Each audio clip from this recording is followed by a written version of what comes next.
Bonsoir ou bonjour partout où vous allez nous suivre dans ce cadre de votre et notre émission La Vérité qui Libère. Dans la même lancée de cette mouvance, nous sommes dans la fête de la moisson. C'est déjà la 3e semaine. Au jour le jour, Mikolozo Kende, Tozo Kende Kokoma, Nasuka, Papa, Mama, Bisika Nyoso, Okolanda Biso, Yaka, o se joindre na biso, yo Mukristu, Ozana ba problème. Yaka ngonga ya malamu oyo lola ezali polele pona yo pe pona biso na mokili mobimba soki selema ba Kristu tozalaka na bomoko tozosalela Kristo ya solo biso nyonso lokola ba musulman tolingaki tozala na kati ya fete ya moisson ndenge ba musulman bauti kobima na Ramadan na bango pendant 50 jours tozolia pe tozomela tozolia liloba oyo longo bani pe tozomela losambo selon lola ndenge elingi boyebi déjà na première semaine tolobela ki lisekwa ndenge nini ebembe ezotambola ebembe kobota ebembe kobala et deuxième semaine toye kolobela lobiko koma mutu ozotambola me obelaka sikoyo tokoti na troisième semaine o tozolobela nguya pouvoir, puissance, autorité, règne, bref, les messages. Avec mes consoeurs qui sont avec moi sur le plateau, à mon extrême droite, à mon extrême gauche, Nazana Sœur Sarah, à ma gauche, j'ai Maman Aimée que vous aimez tant, Azana Bisolelo, et à ma droite, Tozana Sœur Fidi, Toza Koya Kolobela, puissance, pouvoir, autorité, message. Maman Aimée, depuis vendredi, tokota ki na 3e semaine, Mosakoli, ezalaki un peu circuité na nouvelle ligne sili, lundi tokoti purement na 3e semaine où ezolobela message, autorité, puissance na règne. Nini okoki kokanga na makambo oyo nyonso ndenge ezokende? Merci mingi ndeko journaliste na sepeli na ndenge omeki ko saela bana na nzambe pe eloko nazo insister yo mtozolanda biso na etando muke ko zapete parce que oyo ezangonga na yo lolenge ngai pe mama ime na yaki nalandaka na etando ike tango na mona ki o ezalaki ya ngai ya mutuya nde etinda ingana koma na o bisika o ezali message ministère aba franchi lolenge penga na zo benga wesiko zali ozapete yoka biso malamu tozalaki na semaine ya liboso bolamu ya mwasweza nini mwasweza 50 jours mais na kati ya 50 jours wana chaque semaine pendant 7 jours ezana bolamu nango liboke wana tozalaki nanu na tango oyo tozalaki bato akokufa tozotambola lokola ibembe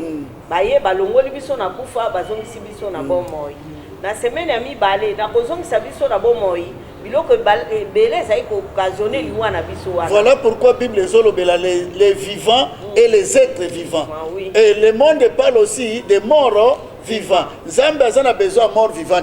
Nzambe azana besoin ba vivant na ba être vivant. Voilà maman continue. Pour ba salela ye pour ba continuer. Ndeto ya kokoma na deuxième semaine ezalaki po tozwa lobiko. Biloko ebele occasionné ki liwa na biso ba maladie, ba inquiétude, ba makambo ebele, ba milimo mabe tout et tout elekaki malamu. Tokoti na 3e semaine. Nazobeta sete yo solo bate ba bandaki nazalaki te. Yaka kaka esike ekuteli yo wana, yaka okomona bolamu na Nzambe. Nazongi na mutuna ya ndeko journaliste, merci mingi tokoti na 3e semaine. 3e semaine au tozo bazote ya biso bazolobela biso sur pouvoir, sur puissance, autorité et ya ko régner, ya ko agir, de faire ne yango na linga lobela place wana. Na kokota na likamoko ya mukie ndeko journaliste. Place to bunga kamwa mukie na ndenge biloko tozo vivre na se na moi. Na viva histoire moko ngai moko mutu moko a salinga commande. Tala esika tozobunga salinga commande pe brisque ayebisika non et passé par mobali na ngai tala bisika puissance yo zoloba na pouvoir na autorité ezaleli OK ça va asalinga commande na kei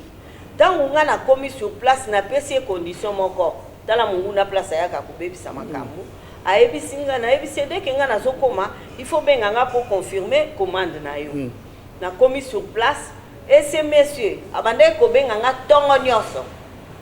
nazo insister bolanda nga histoire eza na tina azo benga nga tongo nyoso batu oyo tokendaki na bango mutu moko alali aloti entre autres marraine na biso aloti ndoto alobi na ye na biloko basundoli yango mais siko alamuki na tongo tanga azopesa nga ndoto directement mutu wana azobenga azo confirmer commande omoni place tozalaki impuissante ya kointerpréter ndoto wana tozalaki nanu ndeko journaliste toaki na pouvoir te parce que ton dimela quitté tozaki na Jésus comme ton dimeli te pouvoir tozaki na biso monter to miko saka bato aza na pouvoir bato bakasa soko comme na pouvoir non to lobela pouvoir oyo utake pa nzambe otango zana ngoza na pouvoir ya bomoto pinza ya solo ezate ke pouvoir oyo par rapport ya matériel par rapport eloko ya politique na tozo ya kuna sikoyo to komi na confusion ndoto yango yo tozaki enseigné te ndoto balobeli biso ke na okoma na biloko mutu akozwa te toziyebaki na biso pe ko interpréter ndoto te mutu tango bazopesa nga ndoto na tongo mutu azobenga a confirmer commande siko na ye mama atalinga lobi eme namoni somba kaka kozwa ngwe na ndoto oyo mais soki tozalaki toleki déjà na moisson toteyami malamu sur puissance na puissance wana ezo épinglé ba songe ba voix audible bani tolinga toloba te mokolo lelo to mi pesa to mi bondela po tozwa eyano ya solo ko ute pa nkolo to somba ou bien to somba te mais lokola biso toyebaki yango te to panikaki to suki ka lokola na maloba ya munoko voilà suka nango esukaki nini na yeki na biloko azwaki te pe a obligé ngai na estampiller biloko azai commande hôtel mobimba tala perte omoni munguna nenga kenda na biso soki oyebi ko estampiller te veut dire que ko kamata ko beta ba cachet ya originalité ya entreprise wana ya kombo na yo ya cachet moko particulier eza ya yo ndenge bomona batu muso azana mutuka ole mutuka ezala na plaque immatriculée eza na kombo na ye et maman continue ayebisi ngai okozolanga badra bakomi comme hôtel essuie bakomi balutu bafourchette donc ezalaki vraiment charge moko monene mais sikoyo bandoto ezali ni place wana nayokaka elengi ya kozala franchi alléluia nayoka elengi moko bo parce que eza na eloko eza na lolenge mpo nayebi ke eloko nalingi nasala molimo akoloba nini puissance peut pouvoir on a ndimeli malamu et ko pesa nga don et ko pénétrer spiritualité makambo e bautemi na molili parce que puissance na pouvoir on ezo tindika mabe ezo bendelo malamu okutana na bakuna ba faire na yote ser Sara nini okoki ko commenter na makambo mama eme alobi makambo mama eme alobi presque makambo ebele vraiment na kati na ba place to utaki premièrement alobi tundimela na mabe tundimeli mabe tundimeli Jésus comme ndenge nakutanaki na docteur moko na mwasi na ye baza na centre de santé balobi Sara yebisa papa Jean tokoya toza na ba question na bina yeso mo babi yaza prêt oya na ba question na bino tundimeli mabe kondima déjà mabe oko interpréter ndoto ndenge nde mabe malobi tant qu'on dimeli kolo Yesu mabe tundimela na biso peka Yesu ndenge yote biso ondimeli Yesu za ko ndimeli nzoto Christ ayakoti biso tundimela ki Christ mais tozai ko kabola menzoka ndezalaki dimela Yesu azamo kondipe okobikisama donc na moisson oyo nga nazobenga kaka batu baya ebele nakuta na batu suna zandu Sara il faut bopesa ka biso ba adresse ça papa wana ba bakanga ikombote papa Jean aza pasteur donc boya ebele yaka kobuka nkona na yo olona na babenga pesa bango ba numéro parce que période tozana ngo minute eza muke makambo koloba eza ebele mama Fidi olobi nini na makambo ya pouvoir oui ndenge ka bande obauti koloba merci d'abord pour la parole makambo en tout cas biso batu na bomboto ngana ngoko beta CTK batu bazaki mpe na négligence mingi ndenge mameme azoloba atpesi témoignage ke tango bapesi ki commande biloko baloteli ndoto ke soki akie nango muta koboya na bon moto boy, il fallait peut-être mais un peu qu'on raisonner battle to ko ça to stopper non total mais tellement que na bon moto to za un peu na moins négligence à bandoto mingi. Eza même na mangongo balingaka ta koyoka makambo ya ndoto te. Toyebi te. Omoni bayerne te. Négligence yango omoni tolinga baya na ministère ya bafranchissement. Topesa bango makasi ya molimo na puissance. Tango oza na discernement okoko négliger eloko te. Eloko la légère discernement ezalaki puissance pe ezalaki pouvoir pesa te. Eloko nyonso Aurélien comment? Awa batalisaka biso bolamu ya bandoto bayebisaka biso ndoto banégligaka te mais bisiko tozalaka toyebaka te ke ndoto soko oloti il faut considérer ndoto wana oluka oyeba eloko wana eza nini soko comprendre yango te oluka basala nzambe bainterprete yo ndoto wana mais ya mangoba mosusu mama baboya ata ndoto balingaka koyoka histoire ya ndoto te maintenant bato oyo baza kuna or bible ezolobaka nzambe alobelaka bato na bandoto tango mutu alali pongi na mozindo. Oui, parce que biso bato toza na puissance ya omona nzambe boye te yango wana lobela biso kana bandoto oyo ayela biso message moto comprendre oyo alinga lobela biso yango na kati ya likama wana na koyebisa bandeko bafongola miso batika kolala pongi parce que distraction ememela bato na kati makambo ebele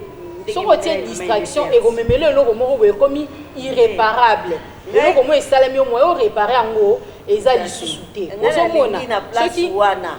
ser Fidji biso toza bafranchi bolanda biso bien toza bafranchi na ekeke nyonso nzambe aitilisaka mutu moko biso nzambe alobelaka biso te soko lobi ke toza lolendo wana ozotaxe biso ndenge olingi nzamba lobelaka mutu nyonso te na minito nzamba zolobelaka kaka prophète Emmanuel Dodi molimo oyaye ebandi kosala nini kosala kati na biso mais nayebi ke mutu nyonso esika azali wana nayebi ke basi balobela yo aussi oyoka yo moko pe ozotambola oyebi ezala bato mosusu nzamba asala bango grâce azotambola yoki mongongo ma discerner pete a discerner pete atamboli kaka nayokaki eloko moko elobela ye ngai mais natikaki yango ntango likambo esali nini ekwei mais sikoyo bolamu ya bisika oyo surtout pendant période oyo ya moisson na 3e semaine oyo puissance wana oyo zalaka nango te pouvoir okoya nanu balongoli yo na Yesu lokola ozui pouvoir parce que esali ko koma mwana ya nzambe siko eza lokola papa nani papa journaliste to zonga na exemple oyo kaka ya pamba oyebi kozala mwana mutu po papa chanto misongi sokomi mwana ya ata kutubana ya bakonzi otozana bango na mokili awo ata azotambola na lipeka papa na ye na lolendo moko bo alobi ata na sali awo ata kutu ndenge kombe internet bato bakosa te toloba na biloko bato baloba na se toloba likolo ata na internet bakomi mwana kisongolo kipakala sali boye ekobimaka te tolobi boye bamesire boye mais mwana mokonzi ti bayeba kota boloko te akokota mpe boloko te bongo ngai nakomi mwana nzambe ndenge nazobenga yo koma mwana nzambe oya molongo na Yesu lokola o comprendre ozwa pouvoir ya solo et puis baya kokotsa puissance ya solo balongo la puissance oyo ya mabe parce que munguna pe apesaka puissance ya mabe ozwa oya nzambe oyeba ko déchiffrer oyeba kososo la vie na on entourage eloko lobi wana mama yeme afato yana mama Fidi tozobenga mama Zozo aya azana likambo alingi aloba bandeko bolanda tozolobela pouvoir puissance autorité domination règne biloko nyonso ekosala ete omonana na miso ya bato na malamu to na mabe tozoyamba mama Zozo aza koya mama Zozo toyambi yo na kombo na Nkolo Yesu merci tobete Nkolo Yesu maboko bien aimé mama Zozo ozana message esali moi peut-être que mbula moko na ndambo nini obiki banda mwaso ebandi particulièrement eloko nini etouché yo ondima koya na 3e semaine oyo tozolobela message puissance et pouvoir na autorité. Merci mingi papa journaliste apesi bandeko oyo nakuti ya mbote koya na nga eza mpona nini naye parce que nalingi natémoigne nalakisa monene bolamu ya nzambe par rapport na mateya oyo bauti koteya biso awa ndenge towuti kolanda témoignage eza nini naza na koko na ngai grande sœur na nga ya na nga mwasi mwana na ye ya mwasi abala pasteur sikoyo babota mwana bango liboso ya mwasi nakobomba mpo aza pasteur munene na mboka Kinshasa alors mwana wana oyo azobenga nga koko atangaka na IPC na université protestante mwana wana papa bandaki premier graduat azala alekaka kaka nde balobaka na première session donc asalaka examen ya repêchage te bao bayebi alekaka na première session azala le mosusu omona ba 65% le mosusu 80%, donc aleka na première session sikoyo mwana wana akomi sikoyo na L1 donc mbulo oyo ya esengelaki asilisa mwana première période atangi malamu deuxième période mabe ekoma na suka ya mbula mwana azwi te 35%. Mutu amayele sikoyo na 35% wana papa abandi koyimayima mama mpe abandi koyimayima ndenge nini mwana azaka mayele esali bo olie bakende mpe ata kotuna na université kuna bazaka kogangela mwana na ndako apres baye kobenga babi koko yo lokolo za mutu ya enseignement supérieur yakana nokende kotalela biso mwana problème nini oyo ye azwi nabengi mpe mwana topesani rendez-vous na ye tokie na IPC lere tokomi kuna na université protestante lere tokomi kuna nakuti mpe mwana na moni ye mutema na nge ebeti mpo namoni mwana akondi miso ebimi namoni ye vraiment na santé kitoko te ndenge azalaka te na bombi nano nalobi eloko te toke na eti kuna na nini na epa ya doyen na bango tokomi kuna natuni doyen ebisinga lobi effectivement azwi te tala vraiment travailler malamu te tozo comprendre te problème nini na toyebi tocomprendre yango mpe te na bimi libanda bi mwana azwi te 35% akoki koleka te akoki mpe kosala examen ya korepeshe lisusu te osimba te donc deuxième session moyen eza te ou à reprendre ou alongwa na bimi libanda na bengi mwana na bina ye problème nini oza nango est-ce que oza na zemi alobi te meme naza na zemi te ngabi mais problème nini boyoka ndenge mwana wana yebisinga po toza na période ya molimo mwana yebisinga alobi meme je suis pas grosse mais regarde tu vois regarde sur cet arbre là tala likolo ya nzete wana ozomona nini tali mpe na nzete omoni na IPC la nzete ezala mingi natali likolo ya nzete ngabi naomona eloko te abi nango ozomona bandeke wana te ngabi namoni bandeke baza likolo ya nzete abi ils sont en train de me parler je suis en train de parler avec ces oiseaux là okay. Donc alobi nanga meme je parle avec les chiens mbwa soki aleki makambo azoloba ye azoyoka soki mpuku aleki makampuku azoloba bazosola na ye bandeke oyo baya likolo ya nzete bazoloba mwana wana azoloba une grande fille oyo ya L1 na IPC boyebi bino moko age nini akozala nango soki atangi malamu na 21 na 22 ans mwana wana ayebisinga bongo nayoki malili nga lobi bandeki oyo bazo abi wi meme bazoloba na nga atelemi mpe abandi otala bango azotala bango kaka abi nazosola na bango nayebisi nga abi ok loko ozosola na bango nga na otiko te mpo papa na mama na ye bayebi ke toza na IPC nazwi mwana wana na bine nake nayepa na biso donc bandeke balobi ayoki basoso ayoki ye azosola na bango bango balobi ye ayoki ye mpe alobi bango mpe bayoki nga lobi nan papa naza pasteur upa etalinga te ngai nazokende na mwana kuna nabengi sœur Christève oh sœur na biso nalobi ne sœur Christève oza wapi abi mama naza na ndako nabi na ye yaka mbangu na citadine parce que naza na problème moko il faut ya sœur Christève abi na mama nazoya mama zozotelema na bakoyoka sœur Christève akomprendre te sœur Christève aza servante pembeni ya prophète Emmanuel Dodi nde obengaki ye nde mokonzi ya chambre haute amen bayeba bamitungisa mate merci est-ce que maintenant tango yo bengi donc avant makambo nyonso wana eleki na lingomba moko te basambeleli ye te kaka boye mbala moko aye ye aza papa na ye moko aza pasteur wana nga nayebi nanu eloko te nayebi te ke to basambelela ye nga nazwi ye kaka ndenge ayebisi nga bongo nalobi nake na ye epa na biso nakotuna baparent na ye te nakende nde nanu epa na biso po ebangisi nga ke mwana sola na banyama nde na ye kobenga ser Christophe oyo azali responsable ya chambre haute nalobi nakende mpo kuna epa na biso na biso na bafranchi tozalaka soki oye okoti na ndako wana eza ndako ya moto nazwi mwana wana na ye awa lere tokomi awa ser Christophe akomaki nanu te bandeko mosusu ya chambre haute bakomaki mosika te ye mpe aye kokoma lere akomi nazwi mwana tokoti na kati na basali ya nzambe bazalaki wana na bina bango nga nazobanga makambo oyo mwana azolobela nga ezobangisa nga alobi azosola na bandeke meme awa lere tokomi le temps tozozela basali ya nzambe kuna na nsima bandeke mosusu bazalaki ayebisika meme talaka ayomo bandeko nde bazolobela nga sikoyo natune baaloba nini abiso tate de me parler makambo aloba na ye nayebi te lere tokoti na chambre haute tokomi kuna nayebisi bango makambo mwana oyo azolobela nga je préfère ye moko alobela bino ayebisi mpe bango alobi meme abima nga moko nasola na bino nabimi atikali na basali ya nzambe kuna asololi na bango oyo alobaki na bango kaka basali ya nzambe bato bayebi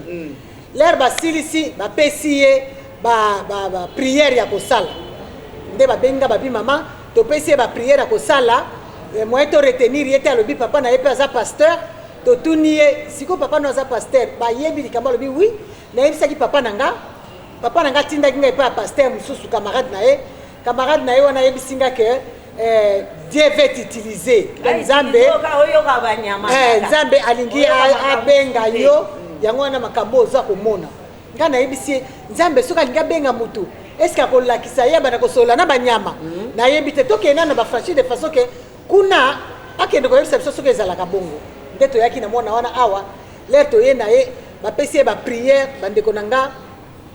likambo na oloba nga mama zozolola mingi boyebi nga mingi boyebi nga mpe nde bao bayebi nga bayebi ndenge nazoloba mpe bakoyeba mpe ke mwana ngo mwana nani aza mwana ya grande sœur na nga propre nga nde mnabokola ye nga mpe mnabalisa ye na pasteur wana sikoyo mwana na ye alors lere tosilisi basilisi priere nazwi mwana napesi ye transport nazali kutu kobanga ke basaleli ye priere natuni bapasteur na basel Christophe eske ndenge akokende boye biloko wana ekende koatake ete babi eloko te mwana abimi asimizela akei bapesi ye bapriere ya kosala lere ake akomi epa na bango nga mpe nazwi bango bazwi numero ne ya telefone babi abanda kosalaka priere na lere nyonso babandola mose minuit 3h du matin nga mpe nazwi programme wana so tokomi minuit nabengi ye nalamusi ye na pongi tosali priere na ye na biso nyonso na basali ya nzambe so mpe komi 3h kaka bongo après naye kobenga mama na ye 2 jours après nabengi mama na ye nayebisi mama na ye oyebi makambo mama na ye azolela alobi nayebi yango te alobi nayebi te lere sikoyo mama na ye alobi nayebi te nalobi na mama na ye voilà tala likambo ndenge esalemaki talatala alobi ok nga mpe nakoti na priere mama mpe akoti na priere ekomi ye na mwana soki ngongo ekoki babandi kosala priere mama abimi na salon na mwana na ye basalaka priere papa mpe amoni chaque fois mwasi abimaka kosala priere na mwana papa mpe asali nini abandi mpe kolanda priere bakomi sikoyo kosala priere nazonga nsima moke ntango basaleli mwana wana priere awa na butu wana lere azongi ayokaki lisusu babuku ya ndako na bango kolobela ye te kaka priere basalaki ye na chambre haute kaka mokolo wana lere azongi na ndako na bango na benge na bi eske bampuku yango balobi lisusu abi te nayoki bango te abi nayoki bango te me nazokaka babourdonnement na matoi mwa makelele me nazo bango baoloba na nga lisusu te nde ekontinue bongo ti ndenge lelo oyo mwana wana ayokaka lisusu mongongo ya banyama te mpona akutana mpe na profete te kaka ndenge basali ya nzambe oyo baza pembeni na msakoli basalelaki ye priere mwana wana azwa libiki eza likambo ya nguya eza likambo ya nguya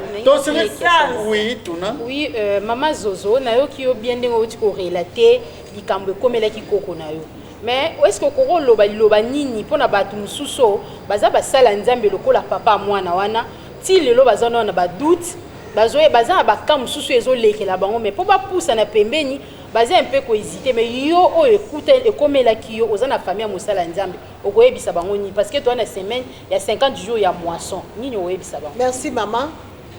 Ceux qui na bendi sous bilili mo musika na kotaka na bureau ya papa prophète Dodi Emmanuel Dodi alobaki na ngali kambo moko na kangango alobi mama zozo biso basala nzambe tozalo kwa ba médecin ba médecin ba munganga ndenge baza wana munganga na munganga aza na spécialité na ye munganga oyo asalisaka misu akoki kobotisa mwasi te munganga oyo abotisaka mwasi akoki kosalisa malade ya mino te. Alors prophète alobaki na biso boyo makambo ya délivrance ezali nde spécialité na ye quel que soit ba géant oyo baza epa na yo mutu soki oza nango yake epa na ye ekosila ndenge pe ye aza na basali na ye aza kokabola bango nguya muke mutu na mutu mpe akomi na spécialité na ye na kati ya lingomba na biso ya citadelle na biso awa toza déjà na bapaster mutu na mutu aza pe na domaine na ye oyo ya aza kosunga. Soki nazongi na question na o mama nalingi naloba boye papa ne aza pasteur mais est-ce akokai kosalisa mwana akokai te parce que soki akokaka ye moko alingaki asala mais atindi mwana epai ya moninga est-ce que moninga wana mpe ezalaki domaine na ye? Je ne pense pas parce que so ezalaki domaine eloko atindaki mwana solution alingaki ezwama mpo biso tosali mokolo moko solution emonani soki mpe ndenge akendeki epai ya camarade ya papa na ye azalaka spécialiste na domaine wana mbele wana alingaki abika eloko wana bandeko bozolanda biso eza koboma lingomba bapaster bazwi bana ya nzambe lokola bilanga na bango en otage mutu nyonso atiela loboko te mutu nyonso asambe c'est très bien est-ce que yo pasteur yo doza ya kokoka kotiela mutu wana loboko deux mutu nyonso moko na moko ya basali ya nzambe aza na grâce na ye très bien grâce nini oyo ya oza nango ya yo esukeli wana ozwaka mpe bandimi grâce na ngai esukeli wa problème na yo tomema matokende pa ya oyo aza na grâce mosusu po asunga yo bosalaka yango te. Nous connaissons en partie, nous prophétisons en partie, mais verset wana esuki wana te elobi lorsque le parfait apparaîtra vous connaîtrez en profondeur et le parfait est déjà là oyo ayebi nyonso na musala nzambe mutu abikaka ndenge nini lola eza ndenge nini tout ce qui concerne la délivrance ayebi yango. Voilà pourquoi à l'église universelle pentecôtiste charismatique lorsqu'on parle de l'église on voit le salut total et parfait. Lorsqu'on parle du ministère des affranchis, on voit la délivrance totale et parfaite. Délivrance est mon côté. Nazongi na ndenge mama zozo auti koloba, ezala maladie ya mino, ezala ya makila, ezala ya mikuwa, ezala ya tolo, ya zolo, ya matoi nyonso yaka na yango na tango oyo, ba moissonneur bazali adresse tozali na commune ya Limete, quartier résidentiel avenue de la Révolution numéro 817. Numéro 817, avenue de la Révolution, quartier résidentiel, commune à Limete. Outikini Est, Outikini Ouest, Outikini Centre, Kamata Bisinayo, Kita na 6e rue. Là, Ozana boulevard Lumumba. Kita na 6e rue, Kota Kokende Ngambi ya Kingabote, Yaka Ngambi ya Bonde Kokoto. Kota 6e rue, Kaka Tango Ozoko ya place 6e rue Esuki, église ezali bosona yo. Basali nzambe baza en permanence, bazali wana. Mama, nazana eloko moko eleki ngai bozali basi. Tozolobela autorité. Lelo tokotouche yango. Autorité ya mutu, pouvoir ya mutu, esengeli komonana na domaine nyonso, na secteur nyonso. Tozomona lelo tozwi ce domaine ya mabala. Moi si aza na libala, mais aza komona on dirait eza yete kolonda kwana. mobali aza na mwasi na bana mais aza lokola aza na mutu moko aza kolongola ye mokonzi na ye ezomonana te nini oyo ezosala ekokende baconséquence na yango bato koswana kobunda na ekomi na kopanzana nga nde mobali awa nga nde mwasi awa est-ce que tokoki mpe kosunga bateko na place wana merci mingi papa journaliste wana tokokende yango na bavole nyonso na ya mobali na ya mwasi nde yango tozolobela bango baya parce que so baye te bakotika na confusion wana yo lobi ka bible elobaki ngai nde mokonzi oyo pa lobi ngai mpe boye surtout soko okuta na esika wana ke mobali aza na mbongo te mwasi aza na mbongo nde place pitopale ya makasi mpe ezali wana mais mobali oyo aza na pouvoir ya bonzambe aza na autorité aza na puissance oyo euti pa nzambe mbongo te barespecte parce que na mabota tomona yango oyoka noko wana mbongo te bobandi obouge mais yo na mbongo na yo na nyonso na yo bato babanga te problème eza wana problème ezali nanu bokoma nanu kopaniana te bokopaniana parce que soki boyawa te soki boye na ministère ya bafranchi te bokokabwana bomata bokita parce que ozomona awa bandeko na nga nyonso eza na mabala formalité bato bavanda misusu tovanda mpo famille bakoloba mama pas plus tard que lobi na yambi ndeko moko ya mwasi alobi toza na libala ya formalité ndenge tozosola na boyeboye paste ntango na pose baquestion ça fait 5 ans mobali alalaka kuna nga mpe nalalaka kuna mais toza ndako moko misusu mpe eza eloko mpe esali bango wana mameme eza pouvoir moko ekoti kati na bango mais oui ekokabola bango pouvoir ya malamu nde sikoyo ekutana na puissance ya makasi edomine ozomona sikoyo awa toza na puissance mosusu problème ya bango eza nini baluka nanu bakoma esika ya malamu wana nakolobela eloko moko oyebi kozanga puissance na pouvoir ata yo mwasi ata yo mobali eza danger ekomema yo na kufa ekomema yo na libulu nayebaka su histoire mo nayebaki mutu moko boye je sali azalaki na fondation na yo FNM que je sali apesanga conseil mokomoko ayebisinga mama omoni mpe oyo oza nango tala manque ya pouvoir na puissance d'autorité mpe oyo oza nango mpo nazonga na mutu na yo salela mpe na yo wana bato nyonso oyo nga nayeba bazwa bacrédit bazinda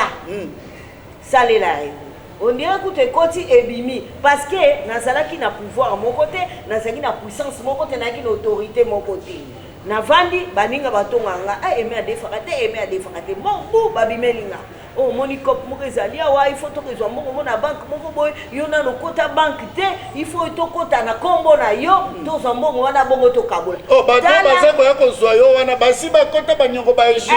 baye kozindisa yo oza na autorité te naza na autorité te nana pouvoir te nana ya kosopoze okotisa mutu moko na bafere omikotisi eloko nini nga na otuna bandeko eloko nini ezorendre impuissant ou ezorendre faible parce que po yo banda musala esalama fo miyeba ngai na miyebaki eloko nini ebanda ekorendre nga faible impuissante donc yango nde ekobandela ozo comprendre yango mpe ezoya mpe na mabala esalaki nini bakumbi ngati yo nano kota te bayeli yo na tongo nde mosakola alobaka yaka wane soki wangwe eboye emunu ekwise boye balobeli minongo nyonso yo mpe na mutuka ejui odiscerne te obosani eloko balobela yo wana poke tokozwa combien ntango bozokende wana mitema na bango ezosepela yo okomona yo poke eza déjà manque ya discernement na kati naza na discernement te nandimeli mpe te naza na pouvoir te naza na autorité te momoni mwasi olobi ya mwasi openza soki atelema bandi koloba koyoba mais tala siko place wana baproblème wana yango wana ezokende ntina mabala mama eme tolingi tolibere mama Zozo mutuna moko eza epai ya ser fidi akoki kotuna yango oui mama Zozo makambo olobi eza vraiment makasi nini okobakisa na bandeko nyonso bakolanda partout nini okoyebisa bango ya implication makambo eleki na vie na yo moko na eleki na famille na yo merci mama nde nalingi naloba boye toza na période ya moisson toza na semaine na poso oyo balobaka poso ya puissance ya nguya bateyi biso balobi il faut koyeba molimo nino elobelaka yo biso baboti toyeba tozala attentive na bana il faut koyeba mwana koloba teke mwana koli il faut koyeba molimo nino elobelaka bana molimo nino elobelaka d'abord yo moko mama parce que soki oza na puissance okoyeba kosala suivi ya bana na yo voilà pose puissance il faut kende koyoka liloba oyoka place oyo baza kolakisa ngo bayolimbola ngo malamu neti biso ana franchi baza kolimbola ngo malamu soki oyebi yo moko komi deja na nguya wana okoyeba kolandela bana ya solo toza na bana mingi na kati na mabota na biso toza même na bamibali na biso bayokaka maloba nini molimo alobelaka bango nini oyo biso bengaka o 6e sens elobelinga ezalaka 6e sens te ezalaka esprit molimo nde elobaka est-ce que molimo ya malamu alobi malamu mais mama zozo na kati yo te 6e sens alors premier sens ezalaka nini 2e sens ezalaka nini 3e sens ezalaka nini tokoma na 6e yango na nde nazobelela vraiment na biso baboti ezala bapapa ezala bamama mpona kobokola bana na biso malamu tolandelaka bana tozalaka na masolo mingi na bana bana mingi babima bashege eza kishege te eza bazangi nde baboti bazangi nde kolandela bana na bango alors nzambe alola asunga biso lokola toza na période oyo ya moisson bana na biso bayoka kaka molimo oyo ya nzambe elobelaka bango merci mama zozo tosepeli ozana problématique moko oui lo mona ina lo par rapport à témoignage ma mémé na ndenge bazuela ki échange pona biloko et puis ba discernaki te ye azali femme commerçante ezana na ba commerçant et puis ba commerçante ebele o bazolanda ma mémé ba rolanda msusu après nini okoyebisa bango ti lelo msusu azokanisa po a évoluer na o etali commerce na ye faut kota kisi asimba ba magie et tout mais yo zawana oza un peu na moi expérience ebele na makambo etali commerce nini oyebisa bandeko na mususu pona makambo etali commerce na bonzambe. Merci mingi ndeko Fiji na sepeli makasi pona mutuna wana yango bakisi yango na ba puissance yango bazwa tokende kuna nazwa puissance mona dominer mbali nanga mibela ngo pe ba dominer bango te mobali yo dominer ka zonga ndako in RDS ndo zo lo dominer o dominer ne lo te yo dominer na souci parce que oké kokota oké kofungula porte moko obebisa makambu ya bana nayo soko lobi susu na makambu ya commerce makambo ya commerce oyo ba commerçant ba femme d'affaires ba homme d'affaires boyoka malamu yo fandi na mutu moko pembeni na zandu partout ozoloba olobi mutu na mona ke neti azana nguya neti ana biloko mais biloko wana yo lobela ke yazala kanango yo yaka ka c'est pas nzambe pozwa ya bien parce que biloko yazwa ka yo biteta mswala la kanete ta msuma yebisa ke na 01 kene ko liania ta msusu ba yebisa ka ye na temps oyo kene ko sala boye mais yango na lobi boye ngai na discernaki te na comprenaki pété pour omoni confusion et salami mutu aloti ndoto mais mutu wana zobenga omoni munguna nde azalaka nde siko na eko comprendre tant on a commis na ministère ba franchi que munguna a utilisé ba même tactique a utilisé mutu wana zobenga incité par molimo moko ya mabe pour confirmer commande mais entre temps nzambe na mawana parce que na minute wana tondimela kite loko te na zwaki libatise ezali mawanzambe ndeka betsera mbula et pas balimi na batu mabe ezaki mawa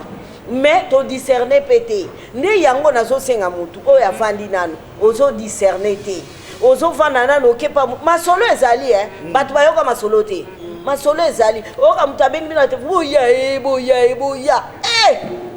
kuna epa mama wana soko keka mama na sukole sili biloko tena mesa wa ochango ka loboko bo wa yo po keika ovandi olobite omoni banque mo bimbaka wana so papier mbongo ozongisa te tala niveau ozongisa te mais okende bokepe kuna après mutu abandi kolele ngaye ngai ba balopesa o ba bénéfice ba fin du mois na fin semaine AVC pai maladie loko na nozwi AVC nguya elongo na nzambe elongo na nzambe eya nguya yango epa nzambe ya bopete eza na condition te condition ezaka ni ondimela ye obanda koluka délivrance nova na se ya mosakoli allez nguya kondimela na place mama lobi bandimela bakoya kondimela lokola non bandima balongwa na Yesu lokola na Jésus comme neti Yesu oyo azotepa oyo ya doute oyo lokola ye te bandimela ye malam par la belle confession de foi pouvoir ekota puissance nzambe déclencher puissance nzambe ekota pouvoir ekota oyaki awa yo po ozali commerçante basengaki yo nini parce que belé nde bayebi bino bato bolukaka mbongo akodute est-ce que na okende kuna bakosenga na futa loya mosala nzambe te bakosenga kuna zo charge ya bandi mususu te yo oyaki awa nini basengaki yo po oyebisa bandeko na ba homme d'affaires ba femme d'affaires ba commerçant na ba commerçante lokola yo nini okoko yebisa bango merci mingi mama na koyebisa bango omoni ngai eme tango wana na yaki na matiti mabe ivre oyo nazalaki nango so basenga mbona ngana ya nangati to comprendre loko wana so basenga mbona ngana ya te non basenga ngata 100 francs kutu te kutu nazo bima mosakola pesinga mo wa carburant apesinga lobi ozoke na mutuka somba carburant na so na lobi mbongo te donc ata 50 francs basenga ngate kutu bazwinga en charge bazwingai bake ko batisa ngai na mutuka lingomba eke ekiti eke ko batisa ngai bazongi singa musala nzambe bani ata 100 francs te mama nalingaki tozokene na suka tobeta un peu sete na makamba mabala papa est-ce que na libala na yo na ndako na yo liboso mwasi na bana ozana autorité ngana moni mama eme nakokanisa malamu mobali ya solo asengeli kosala mwasi na ya koma ye ya mwasi tango bamoni mwasi na ye balobi kaka ndenge mobali na ye azalaka ndenge ezotambola lelo autorité morale. Donc lorsqu'on parle de l'autorité morale, c'est que groupe ya batu nyonso oyo baadere epai ya mutu wana makanisi na ye nde bazosalela. Mais yo papa mwasi na yo asalaka ndenge alingi boswana katango nyonso bobunda katango nyonso bana, c'est que tu n'es pas autorité. Mais kobima kutu ndeko journaliste kobima kutu mwasi na tongo akoko pesa jamais mobile programme on kokende bona okende mobile a éviter.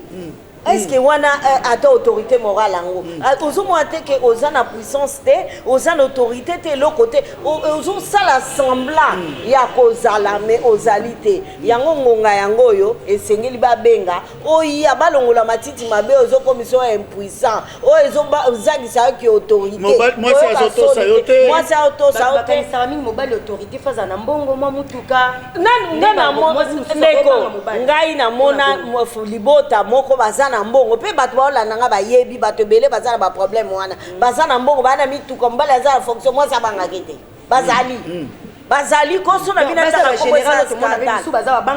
babangaka te basi baza ebele mobali ni busu banga bia longwelanga kuta atofanda ti alobi pe abonga ayetofanda ti alongobenga mameme ya aopesa bazoyokanga na sina bengi bango boya mama fidi ozana nini ya kobakisana oui ndelo na ngina bakisa par rapport à mama mabala kandi to koloba bandeko en tout cas noyebisa bino bala efandaka na kisi te na mai bakenda kosokola batu te na kamwa soki o balobaka ke na zakala hate ne libala efandaka to na soki o nayoka ke makila règle kotiela mobile na biloko nde libala efandaka eza yango te mais makila efandana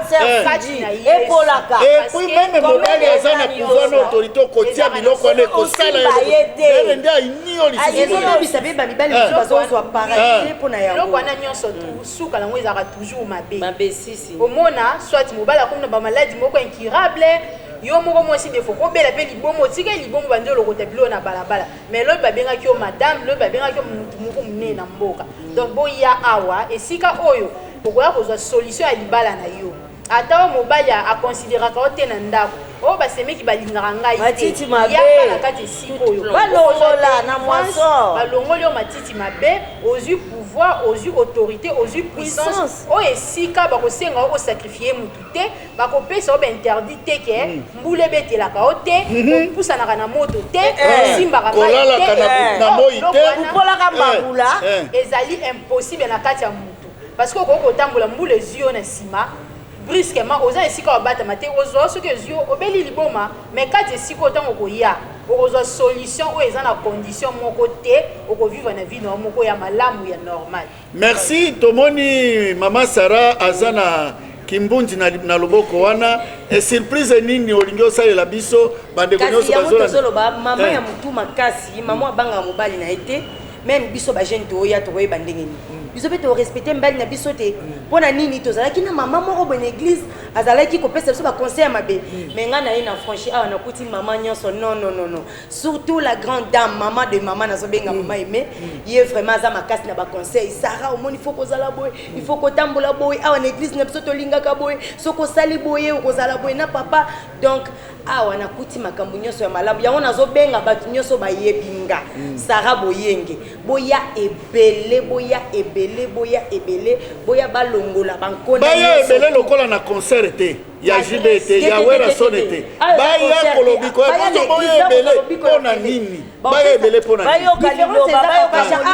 droit d'entrée te awa eza ofele droit d'entrée za te awa yo kozwa lobiko ya ofele oyena puissance na yo ya bamando na ya bambikudi omoni mikolo biso bangala tolobaka likambo li okita grave oyo tolobaka liso sombele suka ya bisanga yaka ozwa lobiko ya ofele nous sommes arrivés à la fin tokomi na suka yango nalobaki non mama nanga mama eme comme eza anniversaire na ye aza mama moko aza exemplaire na église na biso ngo nalobai non napesa cadeau anniversaire maman eme joyeux anniversaire merci moyena yango eza te corona pe epai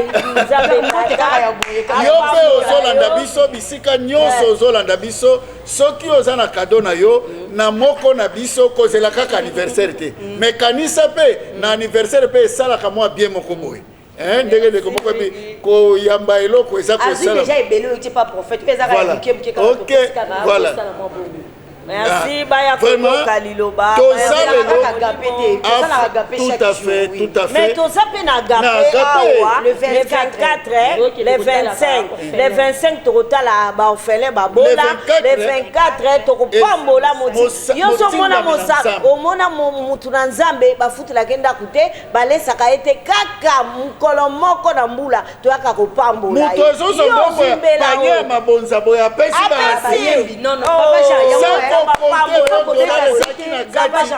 Kobeta c'était na Malachi 3:10. Balobi celui qui sèmera abondamment, il moissonnera abondamment. Oyo ko pesa prophète, oyo prophète na qualité na ye. Nde oyo kozwa. Maman, te kata lopango no be yosi bisa buko lopango mutu, to lesa ke mbala moko na ne. Ezagete okanisaka prophète Emmanuel Dodi aboyaka mbongo na yoni na sala ekado bona boye aboyaka occasion epesameli oyo ozolanda biso mokili mobimba bien aimé moi j'ai déjà vu mutu okoboya 1 million de dollars oui aboya déjà mais papa pas 100 dollars pas 1000 dollars pas 1 million de dollars aboyi kozwa aye apesa mosakoli 5000 dollars j'étais là aboya lobi na kozwa te kelo nango maintenant c'est le moment on alingaka kopesa mosakoli mbongo aboyaka yaka kopesa e soki solo ezalaka ya nzambe voilà occasion nzambe apesi yo le 24 oyo yaka kopesa e cadeau ozala na libanda ya mboka ozala na libanda ya mboka tinda ti ba le 23 au plus tard mbongo na yo ekoma tala grandeur na ye salela ye bolamu kobosana te babola le 25 tala grandeur na ye sala oyo ya makoki na yo biso toza na makamba ba Isaac ete Isaac totikeli bango parce que Isaac akendeki te Isaac asongaki ata kutolobi na 1000 francs na ngai na monene oyo na motema mawa o musakoli aza nango yaka na 1000 francs wana yaka na 1000 francs mbala moko na mame akoboya 1000 francs akoboya te yango doza kolo yeso fandi pemeni ya panier azwi $1 mais na ba côté mususu ina 1000 francs o bata 1000 francs bakoya baza ba commerçant woni baza ba commerçant kolobaka $1000 boy akotiaka panier boya kopambola kutu ye na $5000 etali pe eko riske bopamboli epa ke kobondela o nzamba yebisinga mbongo ezonga na lingomba obena pesa mutu kingai esalemaka vraiment tondi nzambe bisika nyonso bolandi biso adresse na biso tozongeli tozali na commune ya Limete, quartier résidentiel avenue de la Révolution numéro 817. Oye référence place commerciale opusani okomona kin marché zawana ozwi loboko ya droite soki ozouta boulevard soki outi yolo médical ozwi gauche na yo après tropique c'est avenue de la Révolution oleki DGI okokuta lingomba ezali wana zala makambo nyonso koya nango okozwa solution awa ngolo eza kosopana ya limite te eloko moko haleluya nyonso ezali okolanda biso na RTP rediffusion ya émission oyo